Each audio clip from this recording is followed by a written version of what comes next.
Okay, so warm markets versus cold markets. Now, if you don't know much about marketing, let me explain. So, your hot market to start with is pretty much your immediate family and friends. And these are the people that may express an interest. Obviously, when you start a new business, your immediate supporters. Your warm market is your colleagues, contacts, acquaintances, Facebook friends, etc. Your cold market are people you don't even know yet. So this can be future Facebook friends, friends of friends that you might meet at a barbecue that will, later join your team and be interested in, building their own boss girls empire as well. So hot market, warm market, cold market. I'll let you know straight off the bat that about 80 to 90% of my sales come from my cold market. Now, this is the most important part of any direct sales. You can get stuck in your hot or your warm market. And people do this a lot, and this is unfortunately what gives any kind of network marketing a bad name, is that people will only feel comfortable selling to people they know. And they'll push the products, and the friends are going, no, I don't want to buy this, I don't want an order ship, leave me alone. They start unfriending them, they start not returning their calls, and then they're like, this business doesn't work. And it's not about it working, it's just that they're not making that transition into their cold market. Now, we have amazing products that people want. Every one of my new team members that joins, as soon as they get out there on their launch party on the Facebook page, I see usually 2 to 3 people that comment straight away saying, oh my gosh, thank God, finally someone I know that actually sells the makeup. I've been dying to get this mascara for months. I just wanted to buy it from someone I know. Now, this is the thing about direct sales.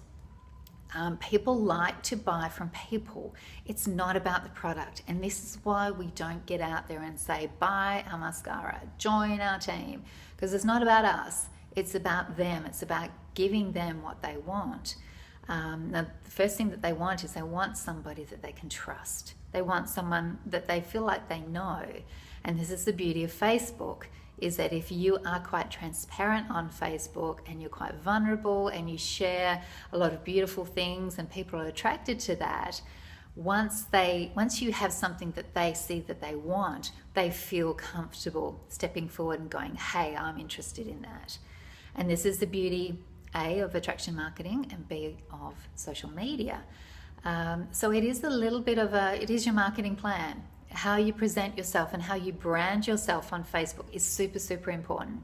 So the first thing we do with any of our girls is we look through their pages and just clean up anything that could be alienating people from their page. And this is things like political comments, religious language, bad language, negative posts, any rants, that kind of thing. Because once you're using your Facebook page as business, you are the brand, you are it. So if you've had a bad day and you want to get all over Facebook and go, expletive this and expletive that and blah, blah, blah, we just say, look, go and call your best friend and do it on the phone.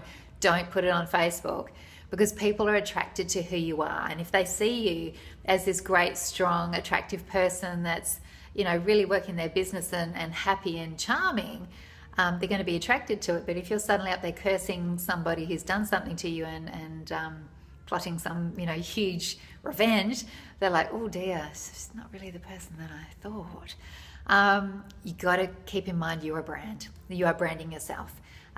So this is why we always are in check on our page. And you've got to remember that social media is there for fun and entertainment.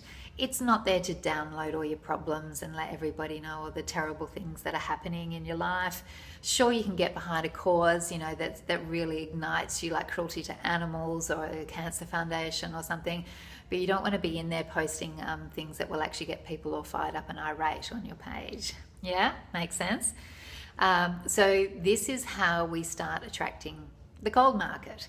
Now, Facebook friends, you will find people that will find your page through other friends and they'll send you friend requests.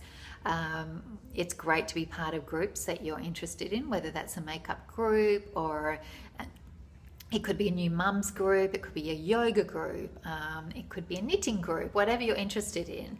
And you just start interacting with the people, chatting with them, building relationships. And then when you're comfortable, friending them, get new friends. They already know you through the group, they already trust you. We're not talking about our products at all in these groups.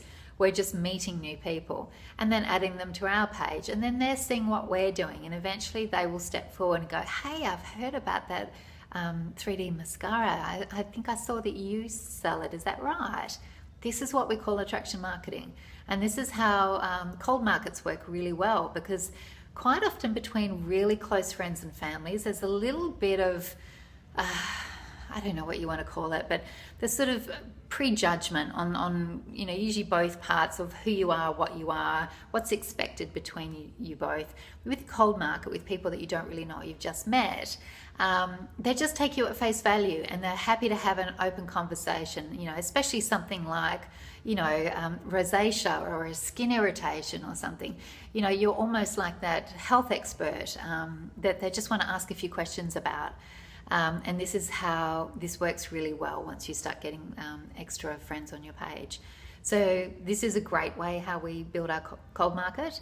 And we just make a habit of doing this consistently. So the biggest thing I will say with online marketing is that you need to be consistent, because consistency builds trust and rapport with your people. So you disappear for 3 or 4 days and they don't hear from you and they're like, what's going on there?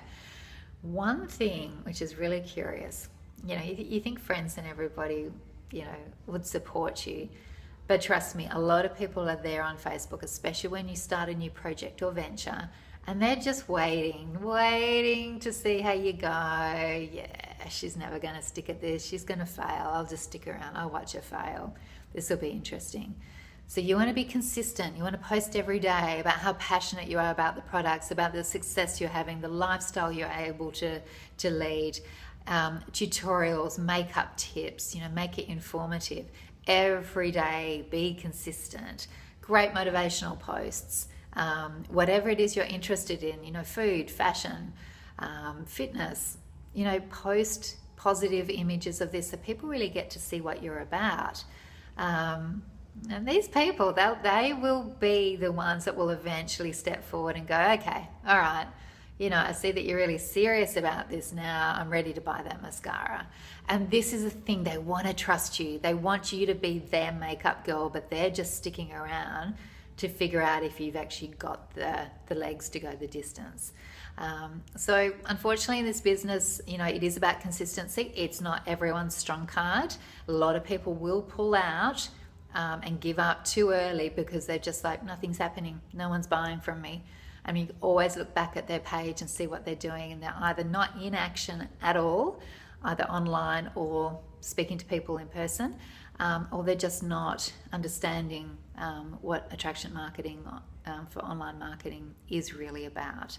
So I hope this has given you a little bit of an overview as to how broad and how big your reach can be. I mean, Facebook is huge.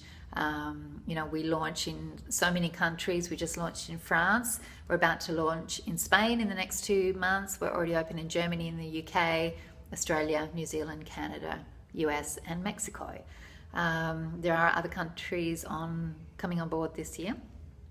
And, Unique is fairly new, 2012, 2014 since Australia.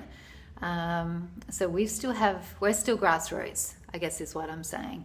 You don't have to worry about the market being flooded at all because we're just getting started. So Unique, global company, online, primarily online through your cold market, which is really easy.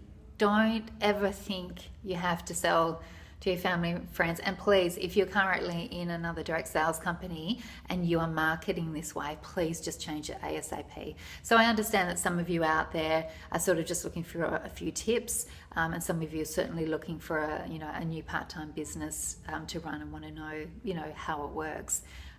So we have the methodology, we have all the steps to success that show you how to do it.